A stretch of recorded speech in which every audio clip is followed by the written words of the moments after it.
Encarnação dos espíritos. O Espiritismo ensina de que maneira se opera a união do espírito com o corpo, na encarnação. Pela sua essência espiritual, o espírito é um ser indefinido, abstrato, que não pode ter ação direta sobre a matéria, sendo-lhe indispensável um intermediário, que é o envoltório fluídico, o qual, de certo modo, faz parte integrante dele. É semimaterial esse envoltório, isto é, pertence à matéria pela sua origem e à espiritualidade pela sua natureza etérea. Como toda matéria, ele é extraído do fluido cósmico universal que, nessa circunstância, sofre uma modificação especial. Esse envoltório, denominado perispírito, faz de um ser abstrato, do espírito, um ser concreto, definindo, apreensível pelo pensamento. Torna-o apto a atuar sobre a matéria tangível, conforme se dá com todos os fluidos imponderáveis, que são, como se sabe, os mais poderosos motores. O fluido perispirítico constitui, pois, o traço de união entre o espírito e a matéria.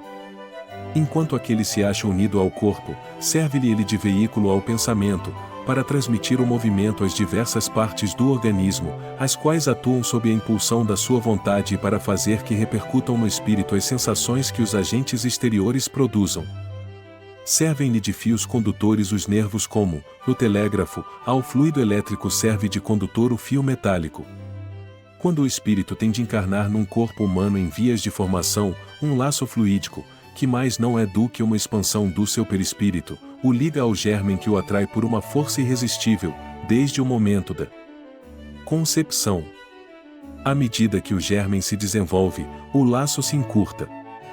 Sob a influência do princípio vito-material do germen o perispírito, que possui certas propriedades da matéria, se une, molécula a molécula, ao corpo em formação, donde o poder dizer-se que o espírito, por intermédio do seu perispírito, se enraiza, de certa maneira, nesse germen, como uma planta na terra.